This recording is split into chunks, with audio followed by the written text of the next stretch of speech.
you're on the East Coast, West Coast, or around the world. This is Coast to Coast. We got a full house today. We got Pag, Stat Guy, and McLovin making an appearance here on a Wednesday morning for you. How you doing, guys? Well, I'm thinking about picking up karaoke. Let's go. If that woman can sing the Star Spangled Banner like that, I'm pretty sure I can sing that. So yeah, I mean, I can't sing, and I'm right there with you. Like that was some rough stuff. Wow. you know, Bo. I know she said she was wrecked, but you know what? I don't fully believe that because you know what? I noticed when she tried to hit some of them high notes and she realized she couldn't withstand it for very long, she quickly vibratoed back down to the lower register. So did you watch that performance though? I'm sure she was a little bit trash, but she wasn't so trash. She better vibrato back down. She looked like she just got drug out of bed after being hammered.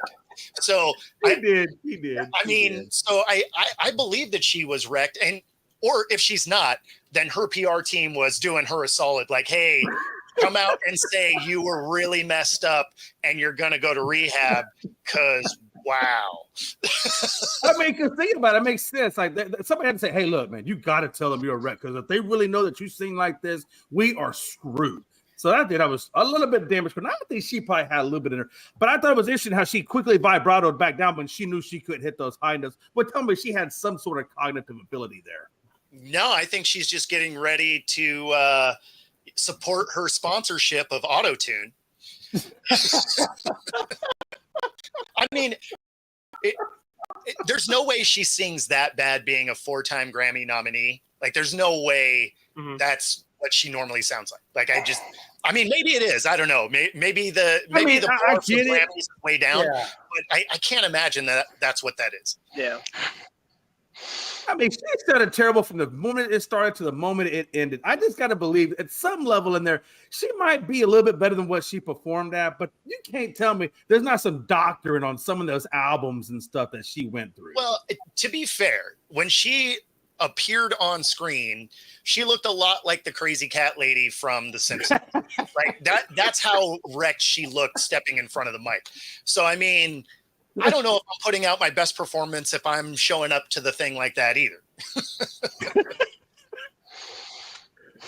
And if she did look like that, why didn't somebody say, yo, maybe we should get somebody else to step in because this woman is clearly not ready for this. Well, they weren't. They don't have a backup. They don't have a backup for something like that. No, there's no plan B, but there's a lot of producers that she rolled by to get out there. It seems like they'd be like, hey, you know, maybe we should put a comb through your hair or something. That's what I'm saying. Aren't there checkpoints that you have to meet before you actually get out there? And if you see her for the first time, are you not saying this? Oh, what the hell do we get ourselves into? This is another Roseanne Barr moment. Yeah, I mean, that's actually what I was thinking. You know, to her credit, though, she did remember all the words. So, I mean, you know, small victories. I mean, I guess you're 50% good and 50% not so good. I did like when they were panning around because the faces of people that they'd hit were just like, what is happening right now? Yeah. They were clapping in the background when she was done. I'm like, who the hell they pay to do that clapping? No. It's like the slow clap. Like, I guess we're doing this. So. Like a yay, it's over. Yeah. I know Alec Boehm was doing his best not to laugh. Yeah. He wasn't doing a good job at it. No, like, he was. He like looked his head laughing.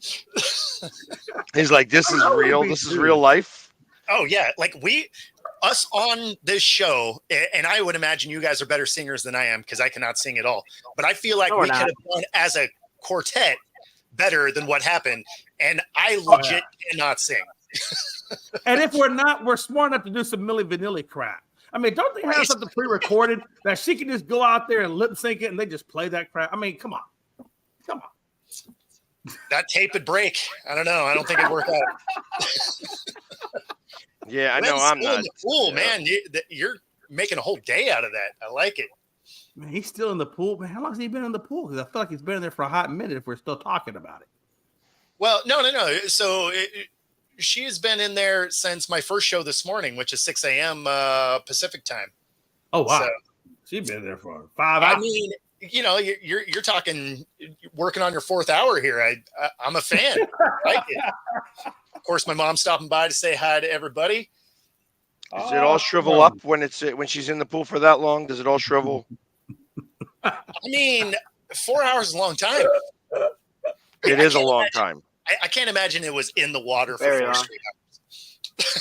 Well, nowadays they got these pools where it has that partial ledge. It comes off, and they put the little things in the water. I bet she's in one of those things. Probably got a little margarita, got a little umbrella over her. Unless we're talking about a lazy river, and then I'd be in that thing all day. Yep. I just keep floating by the swim up bar, hand me a margarita, and off I go. Hell yeah. Oh yeah, you gotta have one of those inner tubes that has the bottom in there, so you're not all the way in the. Oh man, this things are great. Oh no, you're going on the giant unicorn floaty. You're not even messing around. Like yeah. Oh yeah. Or you go to the lazy river that they have in Florida where you put a life jacket and it just pushes you around in the life jacket. I mean, I guess I'll take the giant floaty unicorn though, because then they can see you coming around the corner. They can start making your drink. That way it's ready to rock as soon as you get there. You don't even have to slow down. You just kind of float by, grab your drink and keep going. But that's how we do it at the Guadalupe River. You get 2 inner tubes. You tie one inner tube onto the other inner tube. Put your cooler in the one that has the bottom. So you got your beer with. You just got to make sure, brother, before you get to the rapids, you get that beer pulled in. That's all you got to remember. I mean, you're good. That just makes me think that your beard smells like PBR. Hey, man. Hey, let's work on some PBR. This country was founded on PBR. That's right. It's all about that blue ribbon. I'm pretty sure Pax Mohawk has been through some PBR, okay? A little bit. Just a little. That's fair. That's fair. I mean, it heads for the mountains of Bush. I feel like if Pags wins the World Series this year, I can already see it now. He's gonna have a tomahawk in the right, and somebody's pouring a blue ribbon over his head, man. That's all I'm saying. And he's just there. Yeah. I'm more of the champagne of beers.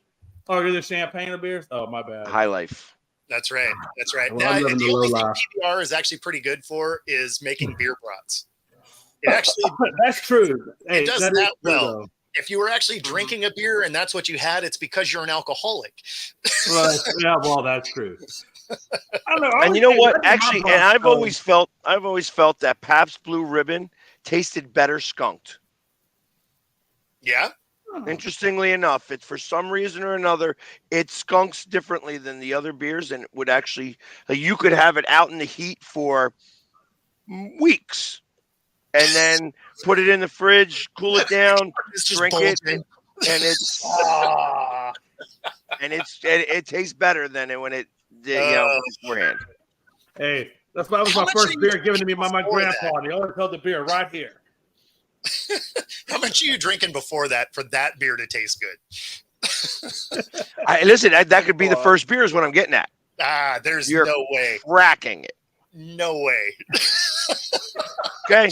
And you know what? You might be right. I'm never going to find out. Exactly. That is something that you have to just trust me on.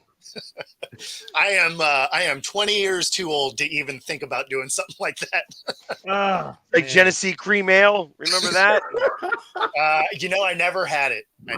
No, but you remember it though. Oh no, yeah, of course. But I mean, there was a lot of those things that I remember that there's zero chance that even in my poorest underage drinking type of thing, was I going to do anything like the generic can that just said beer on it? It's like, yeah, you know what? I think I'm all right. Because you could get an 18 pack of MGD for like $11. It's like, am I really so poor that I got to buy some non-label white can? And then so bad you got Kroger's written above your beer. Yeah, right? Like, Kroger beer, just no. Like I don't need a drink that bad. Oh, sweet. Yeah, I was never that bad into generic beer, but I have had Colt 45. Oh wow! Never went that route. You got to do it once. I disagree. I mean, I've gotten close enough. Like I've taken a sip of like Mad Dog and stuff, and I mean, Mad Dog is wine. Yes. No, but I mean that type like OE. the Mickey's wide mouth, like they're all the Mickey's garbage. wide mouth would almost count. You know, OE is also something that would almost OE 800. Yeah, no. I mean, it's one of those where I've taken a drink of it because I was curious, and you're like, never again. Yeah, 0 times am I buying that. Like, I would rather rock out some Boone's Farm than that stuff. Again, more wine. No, but it tasted better. Yeah, hey, you're right though. Hey, but it was cheap as hell. Then that stuff was cheap as hell. That one and Hot Damn. Hey, do y'all remember Hot Damn? Oh man. No, I never drank I never had that. And Hot Damn. It tastes like back during the times of Jolt Cola too. Because you could do Jolt Cola. Like I used to love Jolt Cola. Yep. All the sugar and twice the caffeine. That's right. Hey, look, before you had Fireball, you had Hot Damn. Hot Damn was like the precursor to Fireball. That's basically what it was. So is not in my world. Like I was never a cinnamon fan, so I was never like a hot cinnamon fan. No, I'm not either, but it was super cheap back in those days, and when I was thinking of cinnamon, I would have thought of Aftershock because it had the like rock candy that would form in the bottle. Oh, I remember that stuff. Yeah, I do remember that. And then you'd mix it with Dr. Pepper, make the Dr. Shocker. It was pretty good. It's pretty good. See, and then get some of them crystals and try to be like chewing on them crystals and getting because those would mess you up. Hey, they would. That would be awesome. Yeah, all of a sudden you had alcoholic rock candy. It was fantastic.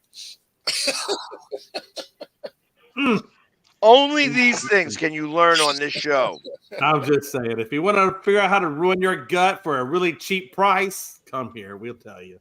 It's not even that cheap anymore. Yeah, that's true. So what did you guys think of the home run derby in general? I mean, it was all right. I turned it on for the last 2 rounds is what I turned it on for. And it was good. It was good. Like, it was entertaining. I watched the whole thing, and I liked the setup. I hate it. Of course you did. Of course you did. No, the reason why I hate it is like the home run derby should not be a timed event. If you look at the old home run derbies, like when Sammy Sosa put on that show at Miller Park, where everything he hit was like 500 feet home runs that took like 7-8 seconds to come down. That's what the home run derby should be. It should be where you can admire the ball and how far it goes, as opposed to, oh crap, I gotta throw another pitch. Oh crap, I gotta throw another pitch, just so you make sure you get your pitches in a certain amount of time. The thing about that is it stays in line with how baseball has changed, because now you have a pitch clock anyway in the actual game. So I mean, it actually tracks with the way baseball has evolved. I mean, and I liked the fact that they gave them. They really gave them too many pitches to try to close up. I didn't expect anybody to do it. And of course, Bohm was the first one that knocked out, hit all 40. And then like the next couple, like didn't really hit 40, you know what I mean? Pitches and stuff like that. So I liked that way that it was done. Because when you got in the groove, they started to get into the groove, and then they called timeout. I'm like, damn, that sucks, So I really believe that they should. My thought is that you extend it to 25 pitches in 2 minutes. Sure. And do 2 2-minute sessions. Okay. You do 2 minutes, let the other batter come up and do his 2 minutes. Then you do 2 minutes, and then the other batter come up and do their 2 minutes. Okay. I like that. Well, and they still had the bonus rounds too, which then was out-driven instead of timed. So, I mean, they'd get through their... Only one person. They changed the color of the balls, and I feel like that made a difference. Huh. They weren't seeing the ball as well. There was only one guy who really hit any home runs with those colored balls. Yeah, I mean, there were a few that got out, but I mean, there was only the one that got or 2 that got the 4th out. But but yeah, I mean, they hit some of them. The same guy did twice. And then maybe another guy got it once, but that's it. But the same guy did it twice. So there was one guy who was seeing that ball, and everybody else really wasn't. Well, and I think it also had to do with there was a gap of time before you got into the the bonus round, right? And when you watched them in their normal time session, their first couple swings weren't exactly awesome. So you get this essentially a second timeout. You come back in and you only have the 3 outs to deal with unless you put one over what it was 450 or 430. 425. Right, So, but you could also look at pitches. Yes, you could look pitches through. Because that was the one problem I had with you have your pitcher, and now all of a sudden he's pitching them high. Like every pitcher was pitching them high that second time around. And it's like, it's not the way that you want to do this. But that's what they wanted it. They wanted it high and in. High and in so they could turn on it. You wanted it a little bit lower and in. You wanted it mid-belting in. That was the problem. They were going up way high. They were up above the belly button high. Like it was like that was the problem. So they weren't able to really come around on it. So I blamed that more on the pitchers.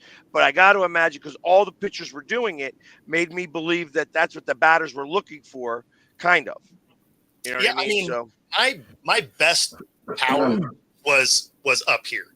It wasn't down low. That's the down low swing felt good. Like it was a great feeling swing. But my best distance on a home run was just under shoulder height. Right. Mine is actually outside at belt height. But it's outside because when I would hit for power, my power swing always was trended towards right center. Oh, okay. That's where I would get the most power. Like if I was to turn on a ball, and I have turned on balls, I could hit the ball a country mile. But my natural power swing always trended outside. Like it was always an outside pitch. So if I was to ever do a home run derby, and I know that it's going to come because I got my bat ready to go. Like I have one of my monster bats. I have the monster bat that everybody wants. Like I have that blue DNA that everybody's like. It came out of the package hot. Nice. It was just like everybody was crushing the ball with it. And it's better when it sits out in the car all day long. That's just you warm it up, you have it sitting in the heat all day long, and then you use it that night. That night it would actually do better. It would just do better. But it had the sliding technology so that when it would hit, if you hit it right, it was just. Can you demonstrate that slide technology one more time? I like that you're talking about turning on balls doing this. Like I don't know. What are we doing here right now? I was holding it like this and doing it that way, so it almost looked like. I'm like, damn. What a time to be alive. I just like the visual effects that we do on this show. It is amazing. But now you got me wanting to show it to you. So I'm gonna go grab the bat. hey, how long do you think it took him to develop that slide technique? Was that a short time or still perfecting it? Nice. Oh man, that's nice. Is that that's aluminum, right? Yeah. It's a composite. It's a composite, but it's got the sliding technology. So there's something inside of here that will, when it's usually when you got it up in the stands, it comes down here, but it slides up as the centrifugal force takes it. Sure, so when you hit it in the meat of the bat at the right spot, as that's up there, all of a sudden it's bam, and you can tell that this bat has been worn. I'm about to say, it looks like it's been used quite a bit. Yeah, because I tell you, everybody on my team wanted to use that bat. Then somebody got their own bat. Then they started getting their bats, and they started to start using those. Then they started to use because that's a 28 ounce. Because I like a heavy bat. Yeah. And 28 ounce is not even nothing. You use a 32 ounce. I was going to get a 30 ounce of that. Some of them MLBs, they're using like those 32, 36 ounce bats. Yeah, I mean that's when you're playing baseball with wooden bats, you need a 36 ounce bat. Right. And that's the hardest part about getting around. Nobody understands how big those bats really are until you're swinging them. You know what I mean? It's like, and some handles I would compare Von Hayes when he was playing. He had like a super thin handle, like a super thin. Almost like that axe handle bat that they have now. I don't like it. I'm not a fan of the axe. Yeah, not a fan. I've used it. I've tried it. I'm not a fan. But Ryan Howard, again, this is kind of funny. He had a real thick base. Yeah. To wrap his hands around. So it's like, it depends. I could go with the thicker base because I've got big hands. So I can get my hands around it without having to, like, if it's too small, it's like my hands start to encroach on themselves. They get tired. Well, they also get tired because you're gripping so tight because it's so small. Right. Because the bat should really be loose in your hands. It should. Exactly. Yeah, I mean, you're seeing more and more now how these bats are flying out of people's hands. That's done purposely because what they've learned is that you just need the motion of the bat. You don't actually need to hold the bat. So if you were able to put that in motion, so that's why you saw Vlad throw his bat. You've been seeing players throw their bats into the nets because they're learning now that actually you could put more power into the swing if it's not in your hands. Interesting. Okay. Yeah. Just saying, you know what I mean? That's interesting. I know when I used to play, if I didn't have a loose grip or whatever, it would always get that stinging. Because we didn't have batting gloves back then. Right. You get that sting in your hands. I used to hate that feeling. Well, that says you were hitting the ball wrong.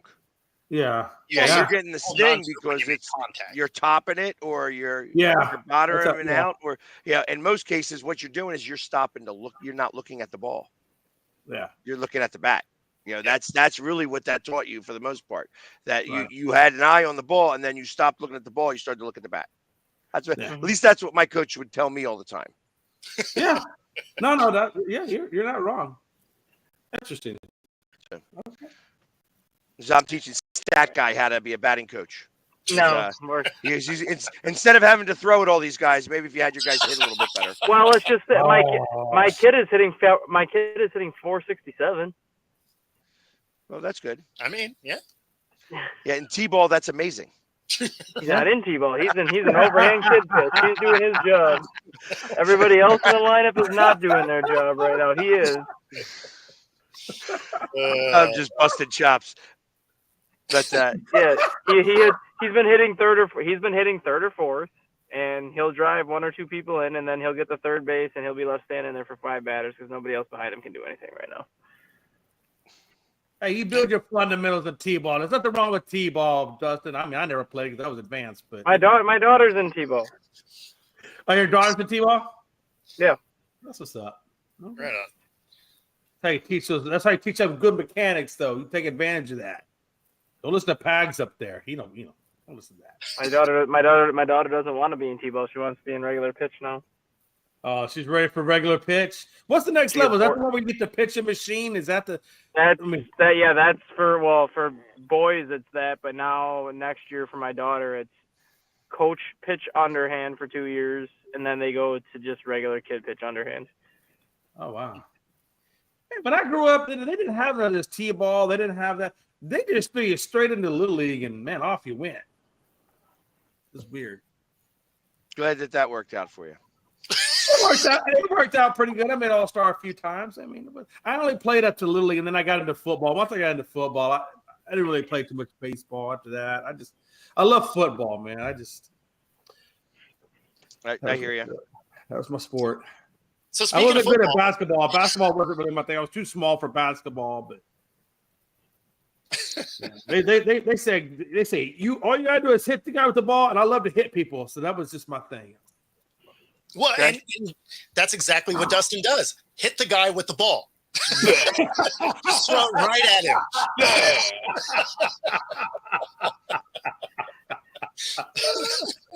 Oh, I hit my own kid at practice last night. Yeah. You throw at your own kid? I like it. I hit him last night at practice, yes. Break their kneecap. Well, no, we were teaching the fundamentals of when the pitch comes inside, you pull your hands in and you try to drive it the other way. My thing is I can't throw inside because if I try to throw inside, I hit people. This is how you absorb a pitch with your ribs. It was not good last night. He's got a helmet on. If you hit him in the head, it's gonna be okay. So speaking of some crazy stuff, Terrell Davis gets yanked off an airplane, because of a flight attendant that claimed he assaulted them because he tapped their arm as they walked by to try and get his kids some ice. FBI escorts him off the plane in cuffs in front of his kids, and ultimately they let him go. But, United Airlines out there looking like champs yet again. And I mean, it was Terrell Davis is a big human, right? Like if he was going to assault you, you'd probably know about it. Oh yeah. Oh, absolutely. I mean, come on. I think it's a little ridiculous. I mean, if he's just tapping her for some eye, I mean, come on. Yeah, it was. So what the hell are we doing? What went down was that the flight attendant walked by. His kid asked for some ice. The guy basically ignored him. So he reached over and tapped his arm to be like, "Hey, can we get a cup of ice?" And he gave him like a weird look and then left his cart, went to the front. This was like mid-flight, right? So they continued the rest of their flight. Nothing happened, whatever. And then once they land, the captain gets on over the mic. Everybody stays seated. FBI agents come onto the plane, handcuff him, pull him off for questioning. Now, obviously, he was just detained. And of course, the police did exactly what they were supposed to do, right? From what they know. And he went off. He went off probably without a hitch either, right? Like absolutely. Okay.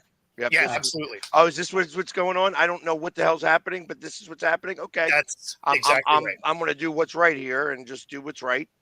Yep. And they question him. They let him go. But yeah, so I mean, that flight attendant basically, I guess, was stewing on this the whole time. And crazy. Touch me. Don't touch me. I mean, what's going through his head? I mean, that just seems kind of. I mean, I'm just trying to picture. Excuse me, Captain. So Terrell Davis back there. He just kind of tapped me on my arm. I think we need to call him. I mean, Jay, it's okay. That flight attendant was probably a Falcons fan. I mean, it just sounds dumb. Just even saying it out loud sounds dumb. Especially when you think of how big Terrell Davis is as a person. Like if he was going to assault you, I feel like you'd know about it. Yeah, absolutely. I mean, and even the other people would. I mean, even the other people would be saying something about it if it was really that big of a deal. Exactly. I mean, people aren't going to be quiet. If they see something that looks out of place, especially if you got FBI people coming on board. It should be something that's so atrocious that other people around would be texting or whatever. That you see what? Well, and that's the thing. Even the people that were sitting around him were like, "I don't know what's happening," right? So, yeah. and I mean, when you think about it. We've all been in airplanes a ton. You mean to tell me you've never tapped on one of the staff as they walk by, like, "Hey, can I grab a napkin?" or can I grab another glass of whatever? I would think that they knew it was Terrell Davis, and maybe that guy knew it was Terrell Davis, and maybe there was something that was trying to get out of it, or man, who knows? Like that is it just absolutely crazy, especially because. Obviously, there's witnesses because you're almost sitting on each other's laps on an airplane anyway. I mean, no, that's true. God forbid if you get a heavyset woman, you're screwed. I feel like that doesn't matter if it's a guy or a girl, but sure. No, it doesn't matter. I'm just saying. I mean, hypothetically, way to lose viewership, Jay. Jesus Christ. I swear to God, you're a liability on this show, man. It's a good thing you only show up half the time. He probably went out drinking with this lady that sang the national anthem this morning. Hey, hush your mouth. I would never hang out with a National Grammy Award-winning person. They are too high class for me. No, but that lady did not look high class. Not her. I mean, apparently, but I mean, she might have been high class before the night started. I don't know. Before alcohol hit her mouth. I don't know. Are you saying she has to be lowbrow to hang out with you? I mean, that is kind of the way it is trended lately, except for my wife. She's high class. But I mean, I don't even know whether she's really real. But that just seems ridiculous to me that somebody just taps you on the shoulder and now you're talking FBI handcuffs. That just and it's not even like he got up. It sounds like he did it from the seated position, just like, tapped the arm as they went by. Was in the seated position, yeah. Yeah, so stuff like this is wild to me. And of course, for whatever reason, it has to happen on United flights because it's United and that's what they do.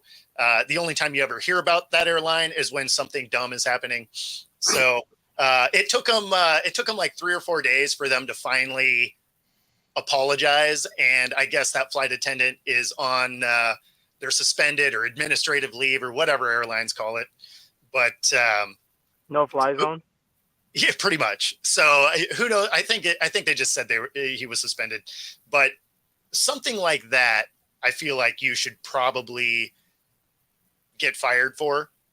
Right? Yeah, because you're really messing with somebody's reputation, right? I mean, this is Terrell Davis. Everybody knows he's a high-profile celebrity. You know, he makes his money through endorsements. I'm sure he still does endorsement type things, even though he's retired. I mean, you're really messing with somebody's livelihood when you do that. That's why I don't understand. Like, how can you be so asinine? I mean, is this the world we live in that we're so woke that if you just touch somebody by accident, now you're getting handcuffed and the FBI is pointing? Man, you're just trying to piss everybody off today. But Jay, if you would have been talking like this to that flight attendant, you'd be in a no-fly zone right now. I'm just saying, like you'd be, I mean, you'd probably get yanked off. You're in a black box bunker after that. You'll be you'll be tased and dragged off if you were talking like this to a flight attendant. Yeah, I mean, it's something else because you're talking about a guy that, you know, he's a Hall of Famer. Has had a squeaky clean reputation his entire time. Yeah. I mean, you could almost believe it if they were like, oh, it was Terrell Owens. You'd be like, oh, okay, well, I mean, you know, he could have had a bad day and done something. It was Antonio Brown. You would be on the flight attendant's side. You're like, that dude is a whack job. For sure he did it. And then you'd have to prove that he didn't. Right. So, but Terrell Davis, really? I mean, come on.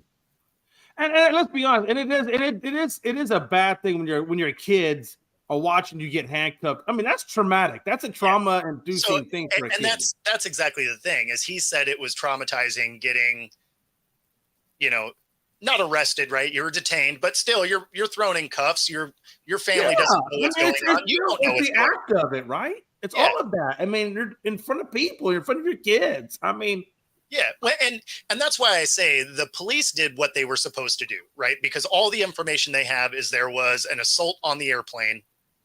So they're doing their job. They talk to him. They release him. So, I mean, they did exactly what they were supposed to do. This solidly falls on the flight attendant that really freaked out over nothing. It's too bad there's not video of it because there's not a lot of assault you can do from a seated position, certainly on an airplane. Right. Like I said, he's a Falcons fan. Yeah. That guy has never seen football. He just heard there was a celebrity and he thought, maybe I could get paid today. Yeah. He really didn't even know he was a celebrity. Yeah, he probably didn't, honestly. I mean, and if I'm the captain of that plane, I mean, I guess you have to, if somebody tells you have to report it, but I mean, I'd be like, are you sure? Are you sure that the man assaulted you? I mean, or did he just tap you? And if the guy says, well, he just did this. I'm like, I mean, if I'm the pilot, I'm asking to see the marks too. Like, where would you say? Yeah, well, yeah. I mean, like, where's the marks? Where's the bruises? What do we? Yeah, I don't know, man. And dare I say, racism? I'm assuming that's the main part of it. I wasn't going to call it out because I don't know. Yeah, but you know me, I'm gonna just. Yeah, but I would bet money that was the main thing. So what did they do? What did United do? Just say, sorry, Terrell, my bad. So far, yeah. Now, obviously, he has put a statement out saying his legal team's going to get involved in all of that, which rightfully so. Yeah. But if you're going to drag me off in cuffs, there's going to be a lawsuit coming behind that. You best believe. No question. No question. So, yeah. Especially when I do it in front of my kids. Oh, no, there's going to be a lawsuit coming. Because, I mean, and I think he needs to enforce something like just common sense. I mean, yep. I mean, I get it. You're in an airplane, those kinds of things. You have to take something seriously because you never know. No, but I mean, but at some level, common sense has to come into play as well. Well, and don't you think there'd be a commotion that other people on the airplane? Right. If there's no commotion, what are we really doing? Are we hyping something up to be a commotion? I mean, well, I mean, the thing is this happens. The guy goes away. Nothing happens for the entire rest of the flight. But the only other question I have is, did the guy bring back the ice? I'm assuming no. I would bet that it was probably the other flight attendant. I don't know how big the airplane was. Maybe there was 2 other flight attendants. Well, it could have been too big. We're talking about touching somebody with some ice in a chair. I mean, it just sounds so dumb to even say that. Yeah, just crazy stuff, man. I mean, look, number one, you're already in a confined environment. Did they think that people are going to touch each other by accident or whatever the case may be? I mean, well, no, I mean, he reached over to like get their attention. Yeah, no, I'm just saying, but I mean, well, obviously you're touching the person sitting next to you because they're Fisher Price sized seats. Well, and of course. You get a snuggle with whoever you're with. Yes, like, you do. Unless you're in first class, you are cuddling with your neighbors. Yeah. And most like flights when you're on an air, don't even have a true first class like that anymore. It's at least not the ones I've ridden on. Oh, well, not every airplane has like farm animals and stuff on it. Like you can get like real first class where you're. By the way, I never said farm animals. That was strictly both. No, I'm just imagining the kind of flight you're on. That's all. Yeah, I got the vision on that too. It was like the goats in the front. There's like hay all over the place. When you're the chicken flying by is the exactly. When you're on a plane, it's no longer known as Netflix and chill. It's now known as board and cuddle. Man. Well, that does get us to the halfway point. So we will go ahead and talk about True Fusion Gym right here in the Seattle area in Bellevue, Ballard, and their new University Village location. Use the QR code on the screen. You get a free 5-day pass at any of the 3 locations for Pilates boot camp, yoga, and hot yoga. Find your edge at True Fusion Gym. And then, of course, if you happen to be here in the Seattle area as well, Sidney Rice, former NFL player, is going to be doing an event on Friday where he is helping open up a new tasting room here in Woodinville. If you live in the area, you know that is our wine area. And so, yeah, check it out. We will be there for the opening event on Friday night. And if you want more information, go ahead and hit the comments, and we will send a link out to you. Who's we? Me. And friends.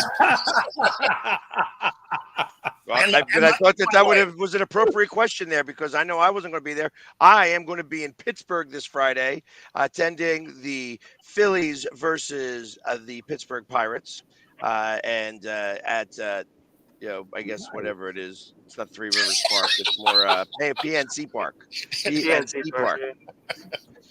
And wherever it is, doesn't matter. it's actually one of the more picturesque stadiums in baseball. So it actually has a great background of the city of Pittsburgh, and you see the Golden Bridge, and it's really just a yellow bridge, but that's beside the point. You know what I mean? And it's just really nice to be able to see a game there. Up in their VIP area or their Hall of Fame section, they have pool tables, so you can shoot pool, stuff like that. It's a lot of fun to take in a game at PNC. Right on. Okay. Well, me and Bo, hey, Thursday we start off our slate together. Me and you going at each other, man. So battle for first place. Should be interesting. Yeah, and it's in Seattle. I think we should have the edge on it, but we'll see. We play you guys tough, so yeah, you do. And in all honesty, I mean, if the Astros really want to get first place, this is the series to really put their stamp on it. I just don't know that we can. I mean, right now the way we've been playing, I don't know, it's up or down right now. So it should be interesting to see us go up against you guys. It's your pitching that you got to be worried about because you guys have so many. No, you're right. You're right. You're not wrong. You're not wrong at all. Because And what I'm you have, thinking- you have 5 pitchers that are injured, I believe, and 3 of them are season-ending elbow. yeah, 3 of them are Tommy Johns. Yeah. So the other 2 are eventually coming back in theory. Yeah, absolutely. It's only Urquidy, Javier, and what's his name? Garcia that had the Tommy Johns. Garcia should be back next season. The other 2 will probably be back in a couple of seasons. But no, for this season, I mean, we still have good pitching. We got some young guys, man. Getty is still a young kid. He's coming up. He didn't look too bad. Blanco, of course, has been doing well. JP France had surgery, so I don't know when. We should hopefully get him back in a little while. Hunter Brown, he's kind of hit or miss. Hunter is. See, the he's problem either on or he's not on. So is you have really good bats. We're gonna need them too, man. Jeez. Well, that's what makes this series very interesting. Is your bats are good, but your pitching is mostly injured. And for the Mariners, we got little leaguers out there swinging the bat, I guess. And then our pitching is top notch. So your strength goes against our strength, and then our team's weaknesses go against each other too. So they should be good games overall. Yeah, I sounds like a series that's a lot of games of 8-6. Probably. Yeah, honestly, that's probably exactly what it's going to be. Yeah, I wouldn't doubt it. And the thing is, it's weird. Is like last year we played so much better on the road and not so well at home. And this year we're playing better at home than we are on the road. So it's flip-flop from last year. So it's going to be interesting to see how well we go into your park and play. Like you said, I mean, the last 2 or 3 series I think y'all have taken from us. So it's not one of the easier series, that's for sure. Well, it's not like either one of our teams was playing exceptionally well going into the All-Star break either. So they both need to figure some stuff out, because I think we went on a 3-game skid going in. You guys lost 2 in a row going in. So both teams need to figure some stuff out. And I think for the Phillies, don't you guys get Schwarber and Harper back? If they're not already back. They've been back. Yeah, they're back. Yeah. So they had a nice little break. So, yeah, Phillies are looking good. Orioles are looking. Man, those Guardians are looking pretty good right now. Compared to what they were last year. I mean, this year they're amazing. I mean, they're what, second or third best team in the league right now? Second best record in the league right now. Yep. Right. Behind Philadelphia by 3. Right. By 3 games, 3.5 games. Yeah, and then the Orioles are a half game back from them. So yeah, it's they've been doing pretty well as of late. So that's why I say next week. Next weekend is it? Next weekend, yes, it's Cleveland versus New York, or Cleveland versus Philly in Philly, which should be a great. That's not a good series. Great segue. Yeah, that's like a playoff atmosphere, because we have Cleveland, then we have New York, and then we go out to Seattle. Mets or Yankees for New York? Yankees. Are y'all playing the Yankees? Okay. Yes. Well, he said playoff atmosphere. I'm sorry. I apologize. Well, you know what though? But the Mets can take a game or two. I mean, the Athletics took a game against them. I mean, the Athletics took 2 games. The Mets anybody can win a game, but the Mets aren't a playoff atmosphere anymore. The Mets no, of course not. The Mets are a rivalry. You know what I mean? So that gives it. Right. That's like Houston playing Texas. You know what I mean? But it's never. When you guys both suck like you do now, then it's not worth anything. Well, I wouldn't say that. No, don't go that far. Texas can still get in the playoffs. Honestly, they're not that far out, either in the wild card or the regular. I mean, they're only like a couple of games back from us. So, I mean, they're not too far back. The month of August is going to really be the telltale for everybody. So. Oh, absolutely. Yeah, I mean, it's where teams finally start to get some separation. Like you find out which teams are selling, which teams are buying, which teams are actually trying, and which teams are, packing their toys up to go home. Right. I mean, but yeah, that's right. The best thing about today is the rookies report to camp, which means football is close, and no more of this. Just nothing going on in the sports world. We're going to finally start to see some stuff from the NFL, which I am excited about. Not just, I know we're talking about different sports, but did y'all see Sarr? He went like, 0 for 15, 0 for 16 last night, and he was like the number 2 pick in the draft. I don't know if y'all saw that or not, but that's crazy to me. You can't even get one shot. Well, all I'm seeing is how bad of a player Bronny James is, and it's making me laugh. So on that note, ESPN put out a highlight of him deflecting a ball. How bad are you playing that your highlight is a deflection? Yep. Yeah. And then ESPN put a highlight of his brother Bryce out there this morning, and it's just funny how much better Bryce is. Yeah. Well, that's what they've said all along, that Bryce was going to be better than Bronny. Yeah. So that part doesn't surprise me. I think it's just going to be how good can Bronny get when he goes to the G League. I think he'll develop in the G League. I think he'll get his game going. He will not get his game going. I don't think he's going to get his game going at all because he can't shoot. I think terrible. I think the biggest problem is they're not going to shove him to the G League. Like they're gonna find a way to have him on the bench so that him and Bron can play. So he's not even going to get the developmental stuff that he could potentially elevate his game with. Yeah, and I think Bron should probably step in and say, "Hey, look, I know you want to be on the bench with me, this, that, the other, but we really need to get you in the G League so you can develop your game." I mean, that's really what he should be saying to his kid. Doesn't care about that. Right. He doesn't care about that. If he did care, he doesn't care. He doesn't care about that because if he did care about that, he wouldn't have cared where his kid got drafted. Exactly. Well, that's true.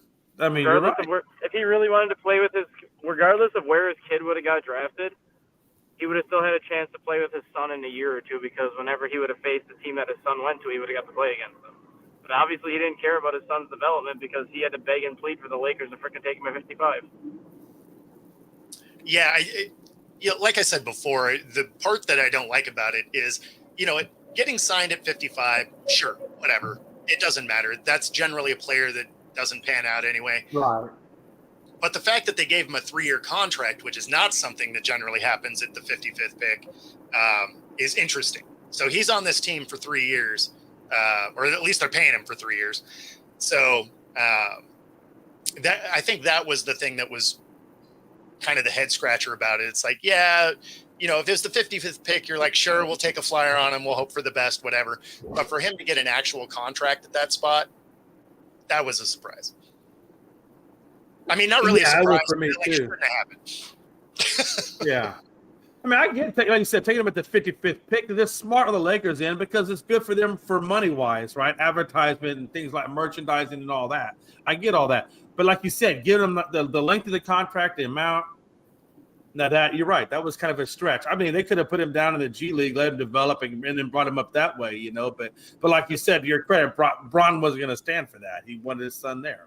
Well, it's a 3-year deal because that's the extension that LeBron signed, and a 3-year deal guarantees that Bryce, Bronny, and LeBron can play together for the final year of that contract. Yeah, and all that proves is the Lakers are not trying to win. Yeah, they're now become a circus. They're a circus. Well, I mean, they've been a circus for a minute, but they're embracing that role is what they're doing.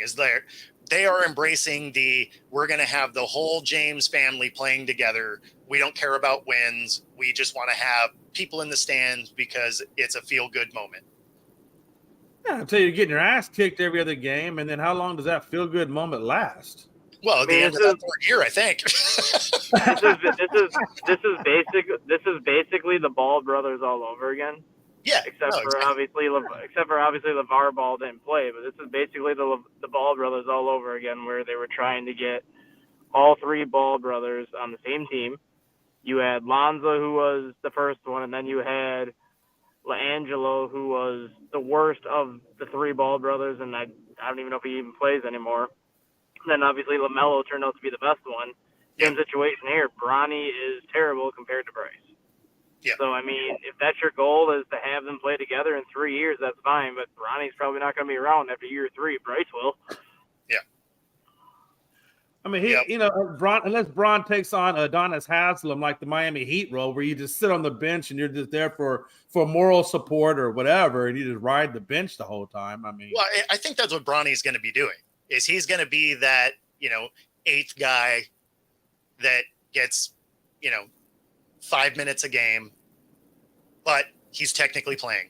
Because otherwise, you'd be shipping him to the G League to elevate his game. But so there is that. Man, that's just crazy. But you're right. I mean, if it puts people in the seats and puts money in their pocket. Yeah, I mean, that's all they care about. Honestly, that is the Mariners' mantra, has been forever. They want to be just good enough to keep people at the games, but they're not going to spend any money to actually win. And it works for them. Yeah. It's a profitable organization, but no rings, right? Very limited playoff experience. So, I mean, their path works financially. As a fan, you're frustrated all the time. No, you're not. Are you really? Always. Yep. No, that's why you enjoy spring training. It's the only time they play good baseball most of the time. And then there's June, they do okay. And then, part of September, they do okay to get back in the mix. And then, but that's it. That's it. It's just interesting to me that, Jerry Jones has gotten a lot of heat, which he should, for the way he runs the Cowboys. I think Jenny Buss should get just as much heat for what she's done to the Lakers. I mean, if her dad was still alive, he'd probably be rolling over in his grave right now. Well, that's the thing, though, Jay. She has no control over the team. Yeah. Well, LeBron James is the one that runs that team. Oh, of course. I mean, we all understand that, but I mean, I'm just saying, that just tells you how bad Jenny Buss is at ownership. I mean, she's no better than Jerry Jones is, quite honestly, right now at this point. At least Jerry's trying to win at some level. Entertainment value. Speaking of your Cowboys. Oh, shit. Skip Bayless is leaving FS1. Does he get brought into the Cowboys just so that we can watch that dumpster fire? No. Skip Bayless is not. You know how great that would be, though? Like, they could both have pressers that they could kind of see each other from. Like him and Jerry. I do not like you. Don't you wish it upon me, Ricky Bobby. Don't you do it. I mean, after the comment that he made the other day, he should be leaving us at FS1, because if I was FS1, I would have fired him anyways. Yeah, well, it is interesting to see what's going to happen to him next, right? Because he basically burned the bridge on his way out of ESPN. Mm-hmm. FS1 is your next most popular sports channel. He's leaving there. Obviously, there's going to be no love lost when that happens. CBS Sports isn't going to throw money at him. Like, they don't have a big enough presence. And the rest of them just have random games. They're not really huge players in it. So is he hoping that his podcast is really going to be all that, or is his career finally dead? Oh, yeah. If it's not on the way out the door by now. I mean, like you said, you made a good point when you said he burned the bridge for ESPN, Fox Sports. I mean, you're right. I mean, what's he got left? I mean, maybe CBS will throw a little bit of money at him, but he's probably not going to want to take that low of a pay cut. So you're right. So he's going to bank on his podcast. And, I mean, how many people has he alienated during that time period to even have a good pod? I mean, I don't know. I think people will still watch. I don't think they're going to turn away. His show is always a dumpster fire. So, I mean, people will tune in because he says enough dumb stuff that people will tune in just to hear the dumb stuff. But, after Sharp left and they've had this rotating cast, like, that show wasn't good anyway. Yeah. So, I mean, which is why the ratings were so bad. But I don't know. Like, I don't know what network would actually pick him up at this point. You're right. That's a good point. Because NFL Network's not going to. They've fired everybody at this point. No, I mean, NFL Network won't even want them. Well, no, that's what I'm saying. They were firing people that were actually good at their jobs. So I can't imagine they're going to go after Skip at this point. Like, that wouldn't make any sense to me. But, I mean, it's the only network he hasn't completely pissed off at this point. I can't stand him. So the faster he gets off is better. Oh, Well, I agree. I agree. I'm not a fan of him or Stephen A. Yeah, I can handle Stephen A. a lot better. Stephen A. can handle a little bit, but Skip is just. I mean, the comment that he made yesterday, he basically said that he would take Caleb Williams in the crunch time over Patrick Mahomes. Like, I mean, like for real? that almost sounds like you're doing it for clickbait. Like, even if you're doing it for clickbait, it makes you look like you're 100% not credible at your job. Because even at clickbait, people are not going to be stupid enough to believe that. There's been years of that, though. Like, if you're gonna make a comment like that, at least make it more like, oh, I would take Caleb Williams over C.J. Stroud, or I would take Caleb Williams over another young quarterback in crunch time. But to just say it over Patrick Mahomes, like, that just makes you look completely baseless and uncredible. Yeah, I would totally take him over a guy that has, 3 rings, Super Bowl rings, has had to come up clutch in tons of games. That definitely taking an unproven commodity over that guy. Like FS1 probably heard that comment when they said, "Well, we've had enough of you, Skip Bayless. Here's the door." Right, it's been a good run. See you later. We can only handle so much of your that comment is almost as bad as when Caleb Williams said when he came into the league he was going to own X number of percentage of the team when he took over. I mean, that kid has said a lot of dumb stuff. Yeah, that's true. That's true. That is true. I wonder what color his nails are painted now. They are currently orange.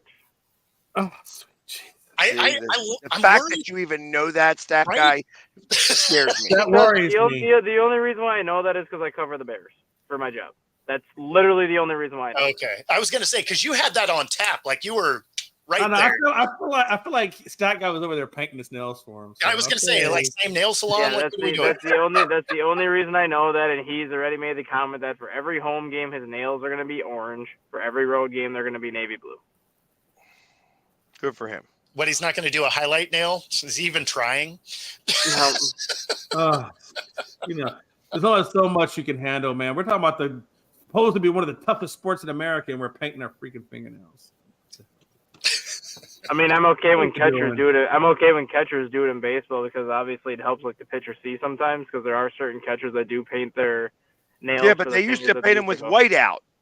Yeah, I know Wilson Contreras uses like bright yellow, like bright ass yellow. He uses because it stands out on his red a little bit better. All right, and then there is guys that'll do it black if they have a white chest protector. They'll paint their nails black or like a darker color. So that everybody else can see exactly what they're pushing up to. Yeah. What a time to be alive. Jeez.